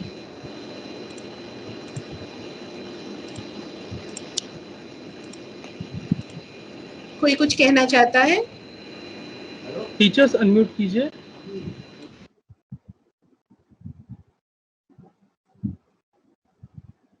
जी, तो इस तरीके से हमारा ये स्केल हुआ, ये ठाट हुए, और रागों का भी मैंने बताया जो इम्पोर्टेंट है हमारे इंडियन क्लासिकल म्यूजिक में। तो राग, ये जो चीज बनी हमारे पास मेलोडिक स्ट्रक्चर, ये मेलोडिक स्ट्रक्चर जो है पूरे वर्ल्ड के और किसी म्यूजिक सिस्टम में ये मेलोडिक स्ट्रक्चर का जो कॉन्सेप्ट है वो नहीं है। तो इसलिए जब हम लोग बाहर जाते हैं और एक मेलोडिक स्ट्रक्चर को हम आधा घंटा, कोई 1 घंटा, कोई उससे भी ज्यादा उसमें इलेबोरेट करते हैं, तो लोगों के सामने एक मतलब कि एक, और क्योंकि वही स्वर का एक अपना जो है प्रभाव होता है, साउंड का अपना एक प्रभाव होता है, एक प्रभाव होता है, तो उस प्रभाव, उस विशिष्ट स्वर मंडली से जो भाव क्रिएट होता है, जो एक एम्बियंस क्रिएट होता है, वो अगर आधा घंटा चले, 1 घंटा चले, तो इंसान उसमें ऐसे रम जाता है कि उसके बाद वो उसमें से निकल नहीं पाता, बड़ी देर तक उसका मन उसी में रहता है। तो इसीलिए ये हमारे विदेशों में भी ये राग की जो परंपरा है वो बहुत ही ज्यादा पॉपुलर हुई। उनके सामने ये एक एनिग्मा था, एक मैजिक था, और जब भी ये बाहर पहुंचा हमारा ये हिंदुस्तानी संगीत, तो ये एक बिल्कुल ही यूनिक सिस्टम, यूनिक बात है ताल का जो कॉन्सेप्ट है। हम ताल जो है अक्सर क्या होता है 1 2 3 4 5 6 7 8 एक नियत टाइम गैप को हम नापते हैं, ठीक है ना। लेकिन यहीं पर बात खत्म नहीं हो जाती। यहाँ पर हमारा जो ताल है वो साइक्लिक है। हम कुछ एक मात्रा की कुछ एक स्ट्रक्चर में डाल के उसको एक ताल का रूप देते हैं, और हम बार बार साइक्लिक रूप में उस पे फर्स्ट मात्रा पे वापस आते हैं। ये हमारी ताल की विशेषता है, जो फिर वर्ल्ड की किसी में। डॉक्टर बनर्जी, मैं डॉक्टर संदीप कह रहा था मैम। जी, आई एम सॉरी, मैं इंटरप्ट कर रहा हूँ बीच में। जो चीजें आप बहुत ही स्कॉलरली चीजों को डिस्क्राइब कर रही हैं ma'am, on behalf of teacher मैं रिक्वेस्ट करना चाहूंगा कि अगर उन्हीं चीजों को हम डेमोन्स्ट्रेट भी करते चलें, जी हम जरूर सुनाएंगे आपको। है ना, हमारे पास चूंकि हाँ, समय और हाफ एन आवर का है। हाँ बिल्कुल, डेमोन्स्ट्रेशन एस्पेक्ट को अगर हाईलाइट करने से अच्छा रहेगा। हाँ देखिए, मैं पहले ही कह चुकी हूँ कि मैं ये इंटरनेट पे म्यूजिक करना बहुत मुश्किल की बात है, फिर वो तार वगैरह को लेके, तो मैं मेरा यूट्यूब ही आपके साथ में शेयर करूंगी। मैं पहले बता देती हूँ, अभी मैं ताल के बारे में बता रही हूँ तो मैं ताल को भी शेयर करती हूँ, ठीक है। ठीक है। तो मैं पहले यही बता दूं, पहले बात को समझा दूं पहले, कि हम सोच लीजिए हमने 8 बीट्स ले लिए, ठीक है। 8 बीट्स ले लिए, 1 2 3 4 5 6 7 8 बराबर के हिस्से में। ये नहीं कि 1 2 3 4 ऐसे नहीं हम कर रहे, बराबर के लय में। जैसे हमारी सांस चलती है, सांस एक बराबर के लय में चलती है। जब हम सांस नियमित रूप से नहीं लेते तो हमारी शरीर बिगड़ती है। ठीक उसी तरीके से हमारा ताल भी वही सिस्टम है, नियत टाइम गैप पे ही हमें जो है ताल का बीट देना है। 1 2 3 4 5 6 7 8 बीट्स हमें प्राप्त हुए। हमने 8 बीट्स लगा लिया, उसके बाद हम दोबारा 1 पे ही वापस आएंगे। गाना तो 5 मिनट तक चलता रहता है, तो 5 मिनट तक वो 8 के बाद 9 10 11 12 भी तो जा सकता था, लेकिन हम नहीं जाते। हम दोबारा 1 पे वापस आते हैं।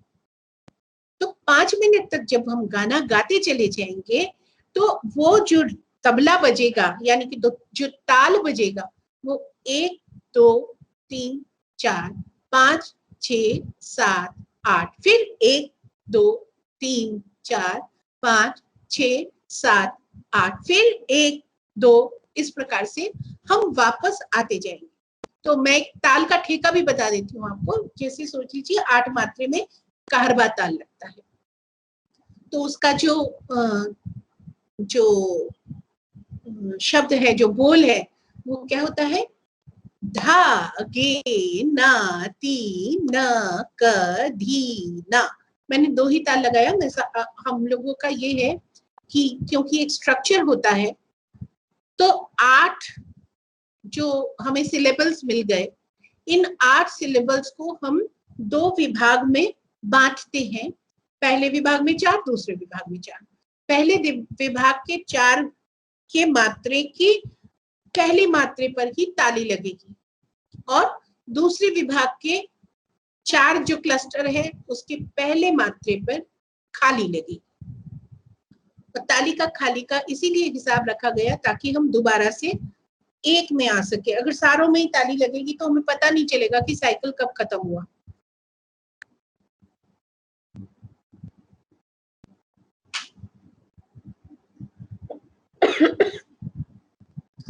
तो किस प्रकार से करेंगे हम?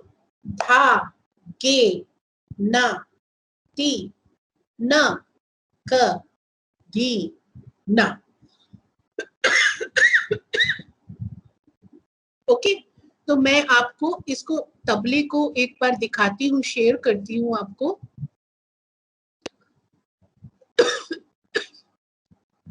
Levels of the ताल।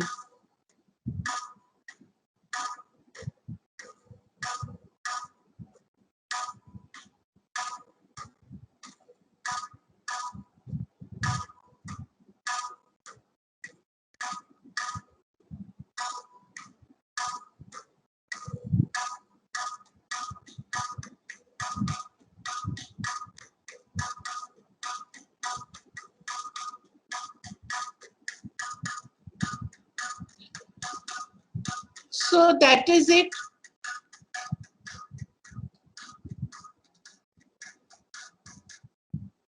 That is it.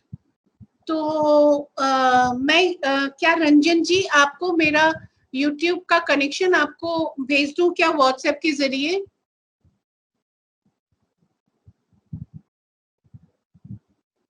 Ranjan ji,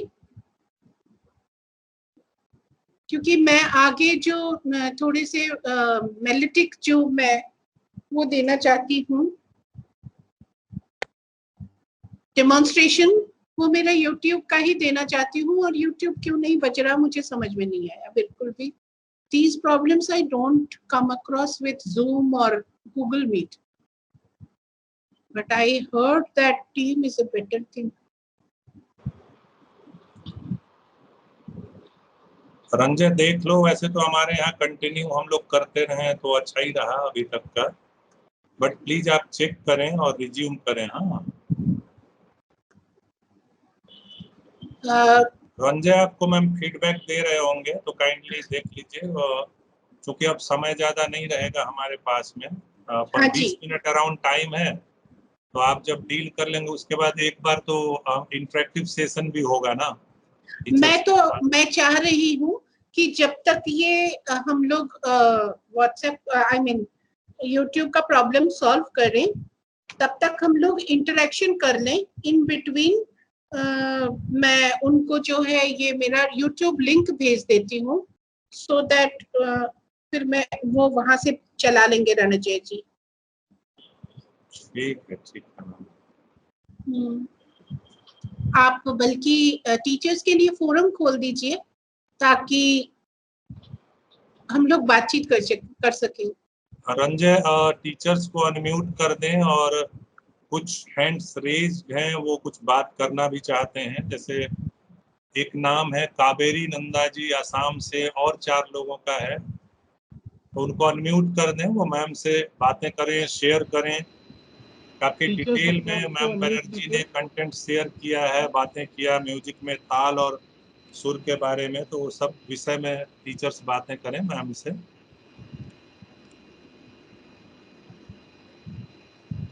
ji,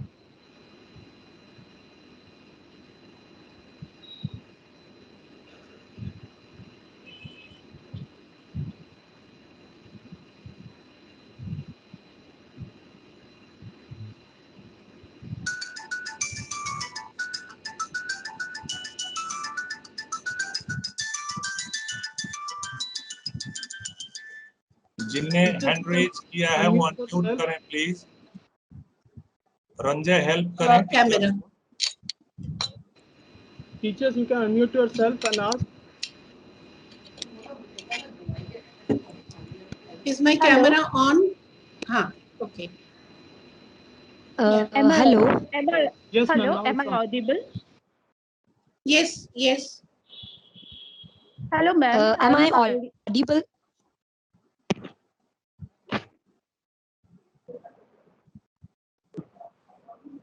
Hello, ma'am. Yes. I am Kaveri Nanda from Assam. Sir, क्या Yes. मुझे मेरा आवाज आ रहा है? हाँ, आ रहा है। ओके, आ रहा है। Okay, thank you. एक्चुअली मुझे मल्लिका बनर्जी मैम का अपने वॉइस के साथ अगर कुछ सुनने को मिला तो बहुत अच्छा लगा। फिर भी आज का बहुत ही अभी तक अच्छा ही गया। हमको इतना भी नहीं पता था, इतना ब्रीफली हमको मालूम नहीं था कि ये म्यूजिक कहाँ से आया, कैसे आया। मैम ने आज बहुत कुछ बोला, जैसे कि उन्होंने नाद के बारे में बोला, फिर सप्तक, स्वर एंड देशी संगीत, मार्गीय संगीत, कोमल स्वर, तीव्र स्वर, इन सब के बारे में बोला। फिर थाट, राग, रागिनी, जो कि हमको इतना मालूम नहीं था पहले। आज बहुत अच्छा लगा मैम। और फिर अगर ये डिस्टर्ब ना हुआ होता तो शायद हम आपका कुछ सुन भी लेते तो बहुत अच्छा लगा। Thank you ma'am. Thank you.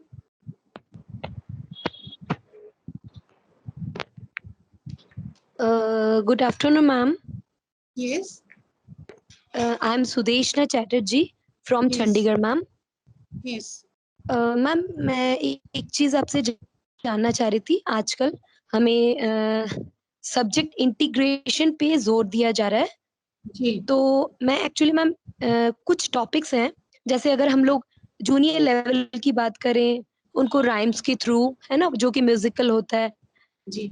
या फिर हिंदी है, उनको जैसे अगर दोहे वगैरह है, या अगर साइंस की बात करें तो फ्रीक्वेंसी वगैरह जो है, ये टॉपिक्स, और इंग्लिश के भी कुछ पोएम्स वगैरह हम लोग, या टेबल्स जो आपने बोले थे पहाड़े, वो सब हम लोग करवा सकते हैं म्यूजिक के थ्रू, म्यूजिकली। लेकिन मैं एक्चुअली जानना ये चाह रही थी मैम, अगर हम लोग सब्जेक्ट इंटीग्रेशन की बात करें, मतलब I feel, maybe I am wrong, मुझे लगता है कि कुछ टॉपिक्स, कुछ नहीं, काफी टॉपिक्स ऐसे हैं, जैसे मेरे पास इस वक्त मैथ्स की बुक पड़ी है ना, 7th क्लास की मैम। उसमें कुछ टॉपिक्स मैं देख पा रही हूँ, इंटीजर्स, फ्रैक्शंस एंड डेसिमल्स। तो मतलब पर्सनली आई फील कि इन टॉपिक्स को हम लोग इंटीग्रेट म्यूजिक से कैसे करें, मतलब कोई भी और, या तो टॉपिक्स हैं और भी देखिए, जैसे इंग्लिश में भी। देखिए, मैं मैथमेटिक्स के साथ में इंटीग्रेशन की बात, सबसे पहले अभी जब ये ताल आपने सुना होगा, तो ताल में आपने देखा होगा वो पहले धीरे धीरे बोलते हैं, धा, के, ना, ती, ना, क, धी, ना, ऐसे धीरे धीरे उन्होंने बोला। इट इज कॉल्ड ठा लय इन म्यूजिक। एक गुण, जी मैम, एक गुण या ठा लय जी। जब हम इसको दुगना करते हैं तो तब इसमें गणित का शब्द आ ही गया। हमने कहा गुना, दुगुना। तो इसमें जी, गणित जी, शब्द आ ही गया। तो जैसे जी, ही जी, हम जी। दुगुना करते हैं, हमारा हाथ चलता है सिंगल में, ठा लय में जी। चलता है, धा, गे, ना, ती, ऐसा चल रहा है। लेकिन हम बोलेंगे 2 जी। बार में, तो धा, जी। गे, ना, ती, ना, क, धी, न, इस प्रकार से हम बोलेंगे। तो जी। जब हम इसी को जब हम पूरा बोल लेंगे तो हम यही बोलेंगे कि हमने 8 मात्रा हमारे पास एक्चुअली है, पर हम मुंह से जब इसको दुगुना करते हैं तो 16 16 मात्रा। मात्रा। तो this way you can connect music. जी मैम, ये तो तो आप ऐसे थोड़ी बोलेंगे उनको कि धागे नती नक बोलो और 8 क्या 16 करो, ऐसा नहीं करेंगे। लेकिन आप जी। इसी को 1 2 3 4 1 2 3 4 1 2 3 4 1 2, इस तरीके से जब आप कराएंगे तो आप एक बिल्कुल ही क्लास 2-3 के बच्चे को आप इस चीज का एक वो दे सकते हैं। जी, जी मैम, ये थैंक यू सो मच। ये चीज़ तो कॉन्सेप्ट ठीक है, लेकिन मैं एक्चुअली जानना चाह रही थी कि कई टॉपिक्स ऐसे हैं, मतलब हमें ये बोला जाता है कि हर सब्जेक्ट को इंटीग्रेट करके पढ़ाना है, हर लेसन को, हर सब्जेक्ट्स को। तो मैं ये जानना चाह रही थी कि मतलब मैं खुद भी मैम खुद मैंने भी पीएचडी की हुई है उत्तर भारतीय शास्त्रीय संगीत पे। उत्तर बहुत भारतीय अच्छी, रामपुर सदारंग परंपरा पे किया है मैम। बहुत अच्छी और बात। जी मैम, तो मैं मतलब पर्सनली मुझे लगता है कि कुछ टॉपिक्स ऐसे हैं, रैशनल नंबर्स या कोई भी पेरीमीटर एंड एरिया, इन चीज़ों को हम लोग म्यूज़िक से कैसे कनेक्ट करेंगे? ठीक है, 1 गुण ठीक है, 2 गुण ठीक है, 4 गुण, 8 गुण वो ठीक है, लेकिन इन टॉपिक्स को हम लोग कैसे कोरिलेट करेंगे अगर हमें म्यूज़िक से कोरिलेट करना हो, इंटीग्रेट करना हो? मैं ये जानना चाह रही थी मैम एक्चुअली। देखिए, हम लोग जब राग बनाते हैं तो हम एसोसिएटिव लॉ को ही यूज करते हैं, है ना। जैसे मुझे पता नहीं, मैंने बहुत बचपन में पढ़ा था, लेकिन एसोसिएटिव लॉ एक लॉ होता है ना जिसमें A B C D B A D B C, इस तरीके से हम करते हैं। तो हम अलंकारों में भी इस तरीके से ही करते हैं, सा रे गा मा म स रे गा गा रे म ग, है, इस तरीके से तो हम करते ही हैं। राग का जो स्ट्रक्चर बनता है वो भी उसी तरीके से बनता है, मतलब एसोसिएटिव लॉ के सहारे से ही बनता है। हमारे पास 7 स्वर होते हैं, पर वो 7 वही के वही 7 स्वर हमारे पास पूरिया में भी है, वही मारवा में भी है। पर एसोसिएशन किसके साथ में होना है, ये पूरिया का नियम बताता है और मारवा का नियम बताता है, जिसकी वजह से वो दोनों राग अलग हो जाते हैं। तो ये आपका एक एसोसिएटिव लॉ का तरीका हो जाता है समझाने का। बट यू नो, आप लकीर के फकीर नहीं बन सकते। उसने बोल दिया आपको म्यूजिक इंटीग्रेट करना है, तो आप म्यूजिक के सिद्धांतों को लेके बात नहीं कर सकते। बात ये है कि वो म्यूजिक का सहारा लेके आपको सिखाने की बात कर रहे हैं।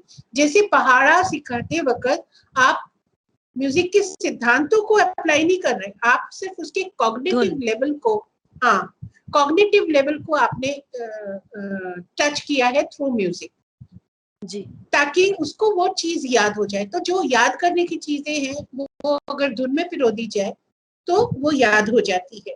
इसी प्रकार से अगर समझाने की कोई मतलब कोई और चीज है, जैसे कि ये अलंकार करते हैं वो एसोसिएटिव लॉ के, तो वो बहुत ही छोटे बच्चों को आप करवाएंगे वो चीज, है ना।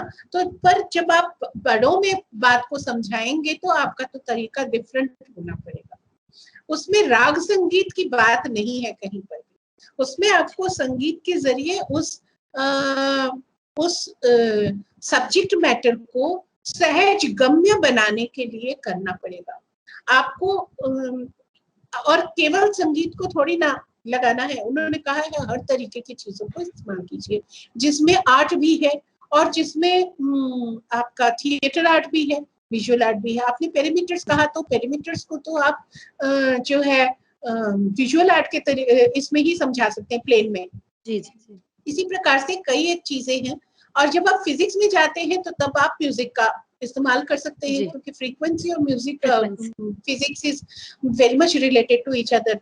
और फ्रीक्वेंसी की आप देखिए कि जब आप एक वाद्य बनाते हैं, सिंपली एक वाद्य, तानपुरा ले लीजिए, तो उसमें साउंड रिलेटेड कितनी खोजें इंटीग्रेट की गई।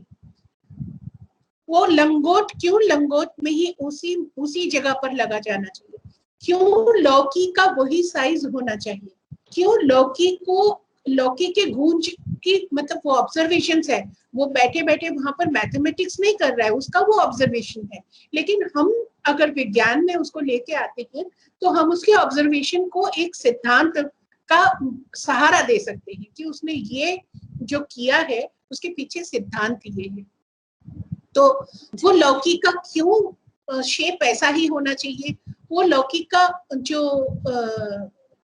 केवल शेप नहीं, साइज, उसका साइज ये हुआ, लौकी का साइज अगर ये है तो उसके रेशियो में, यहाँ पर देखिए फिर गणित आता है रेशियो, उसके रेशियो में उसका दांड कितना बड़ा होना चाहिए।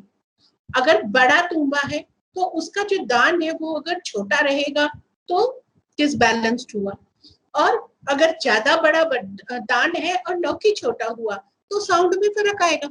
इस प्रकार से आप देखिए कि जब वो जवारी पर के ब्रिज पे से उतरता, क्यों हमें जवारी की ब्रिज लगाने की जरूरत ही क्यों पड़ी। तानपुरे पे जब हम ब्रिज लगाते हैं, हम क्या करते हैं कि वो दांड है, दांड के ऊपर से प्लेन भी तो जा सकती थी तार, गूंज उत्पन्न करने के लिए, गूंज बज ही उत्पन्न नहीं सकता। हाँ, वो बज ही नहीं सकता, उसमें हमें दूरी लानी पड़ेगी।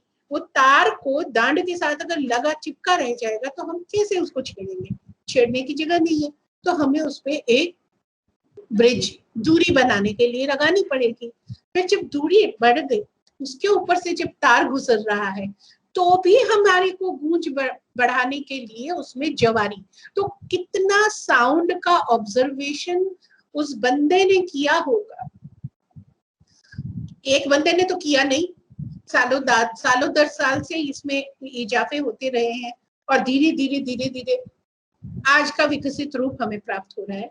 पर कितने सदियों की सोच है उसके पीछे। विज्ञान का उन्होंने सहारा नहीं लिया, लेकिन है तो वैज्ञानिक ना, विज्ञान पक्ष का सहारा ले लिया होता तो जल्दी हमको मिल जाती चीजें, पर हम ऑब्जर्वेशन के जरिए धीरे धीरे चीजों को समझते चले। जी, thank you very much ma'am, thank you ma'am. I am doctor Sunil Kumar from UP. जी सर। मैम मुझे बहुत अच्छा लगा मैम, मैं फिजिक्स सब्जेक्ट से हूँ, lecturer in government inter college. Thank you. 12th class physics subject, और ये सारे चीज मैम हमने फिजिक्स में पढ़ा है, साउंड वेव्स, लेकिन आज जो उसका तारतम्य मिला है संगीत से, एक अलग ही लग रहा है कि बच्चों को अब हम पढ़ाएंगे तो और ज्यादा प्रैक्टिकली होके पढ़ाएंगे मैडम। जी सर, बहुत बहुत धन्यवाद। बल्कि आप जब पढ़ाएं तो एक म्यूजिकल इंस्ट्रूमेंट आप साथ लेके जाएंगे तो उनको बहुत रुचि पूर्वक उस चीज को समझा पाएंगे। मैम जितने भी आपने वर्ड्स यूज किए हैं वगैरह, ये सारी चीज फिजिक्स में है, हम 12th में पढ़ाते हैं, पूरा का पूरा एक यूनिट है। अब मुझे लग रहा है कि मैं और अच्छे से इसको बच्चों को बता पाऊंगा practically. Thank you ma'am. Thank you.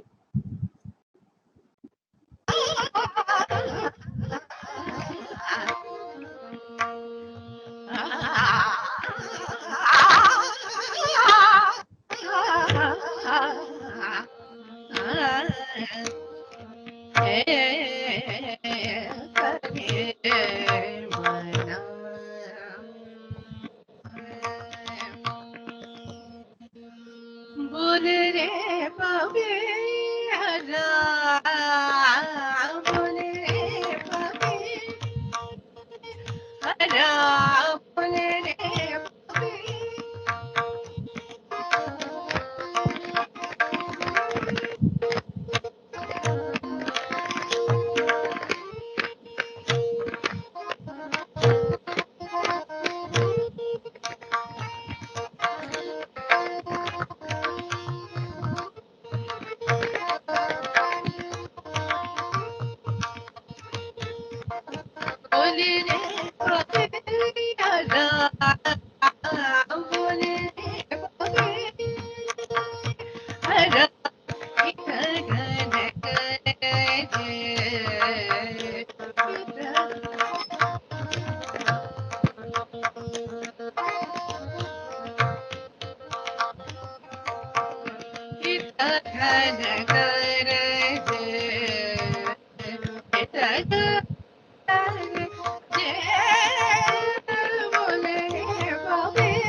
जी, ये थोड़ा सा मुझे नहीं मालूम मेरा माइक्रोफोन ऑन है कि नहीं।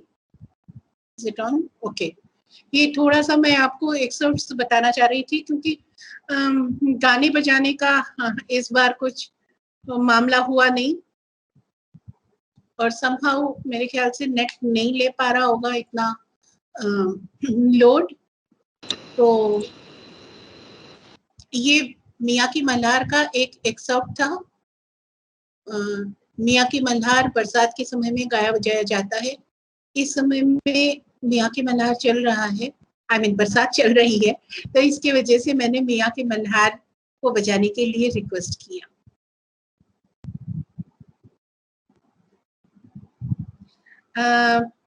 जिसको भी बाद में इच्छा होगी वो अगर रुचि रखते हैं तो मेरी YouTube चैनल में आप जा सकते हैं, सुन सकते हैं कोई भी चीज। अब आप बताएं अब मुझे क्या करना है।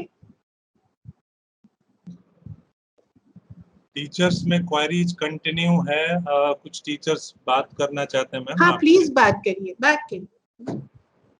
टीचर्स आप बात कर सकते हैं मैम से। Raise your hands, unmute your mic, then you may speak.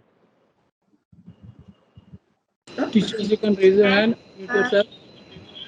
May I speak, sir? Bhargavi Ben. Good afternoon, madam.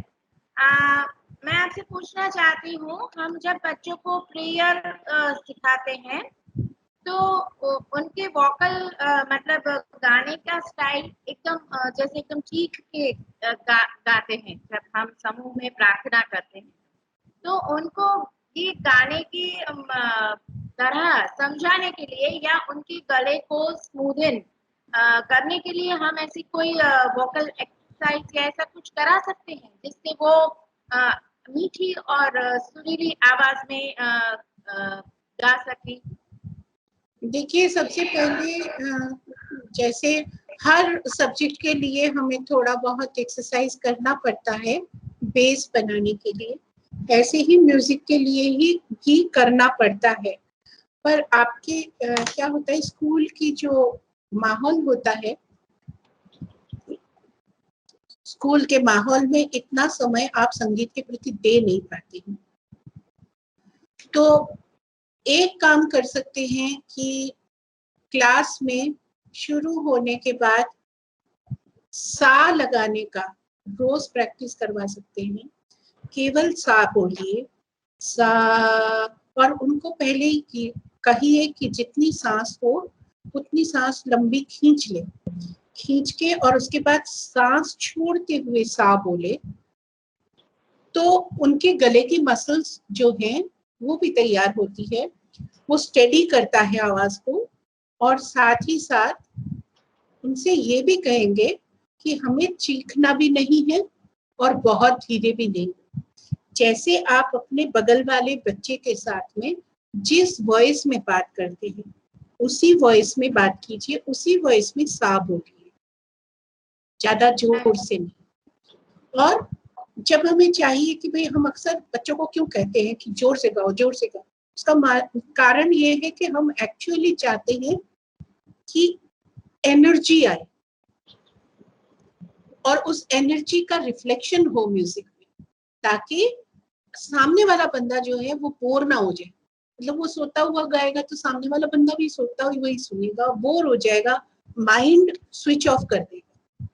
तो उस चीज को मतलब दिमाग में रखने के लिए उसको ये कहना पड़ेगा कि आप जो बात कर रहे हैं पहले तो अपनी जो नॉर्मल वॉइस है उसमें आप गाइए, और दूसरा गाते हुए हर एक शब्द को, जब भी आप कोई प्रेयर सिखाएं या कोई सिंपल राइम को भी अगर आप म्यूजिक में पिरो के सिखाएं, सबसे पहले उनको शब्दों का मतलब समझाना पड़ेगा।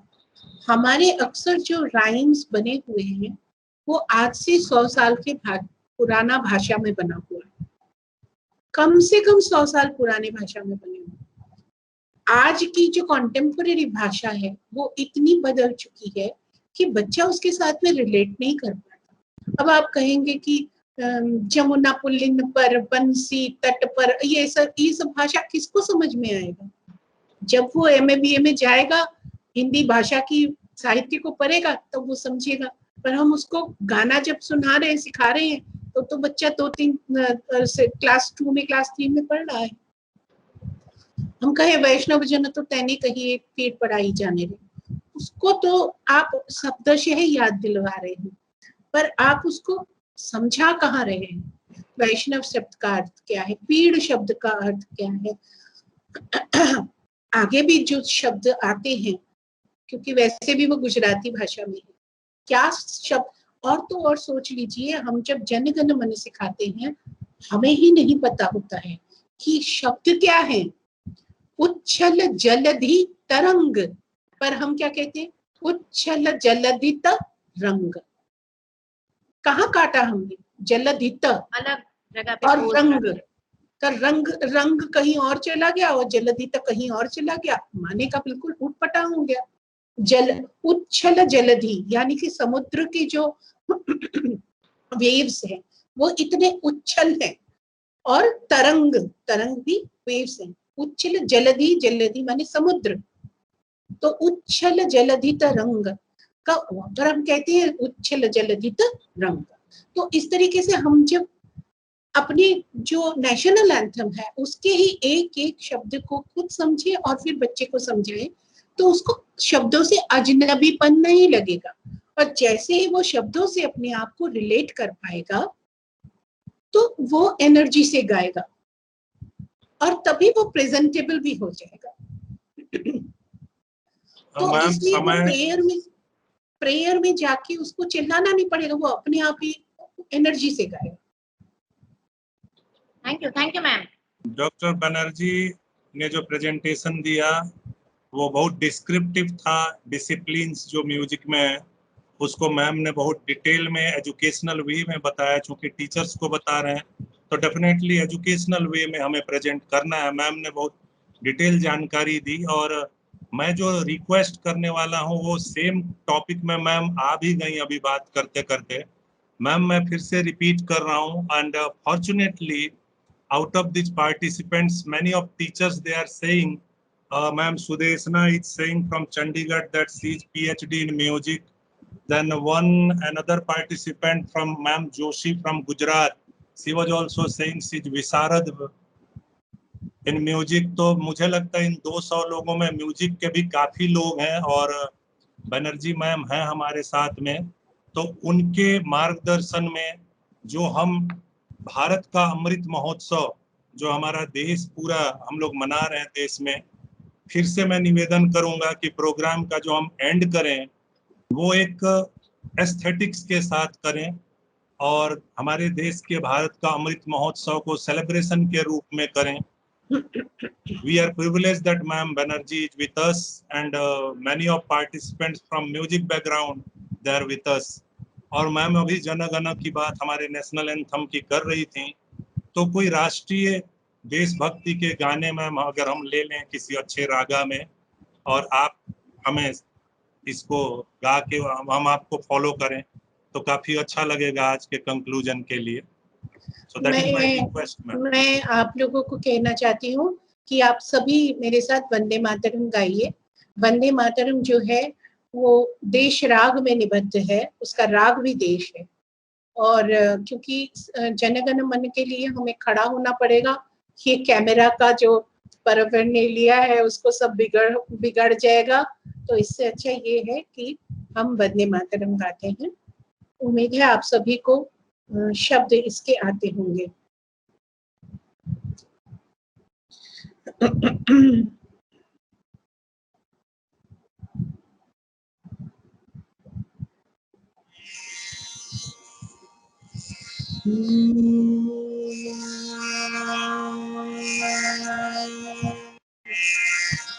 सा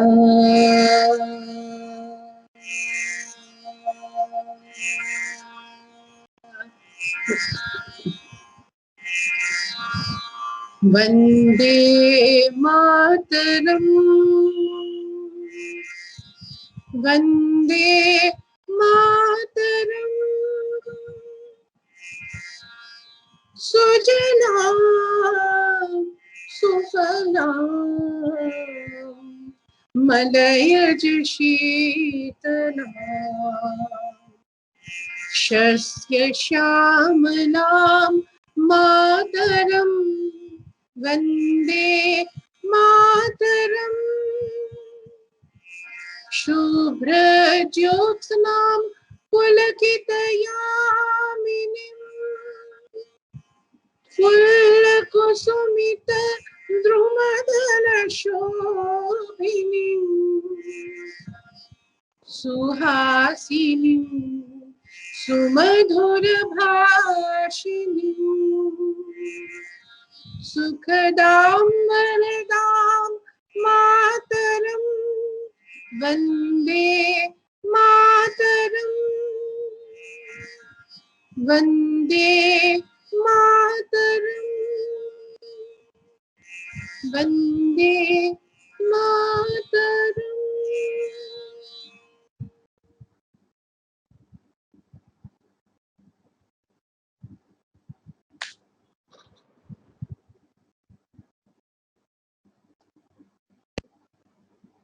भारत माता की, भारत माता की जय जय हिंद।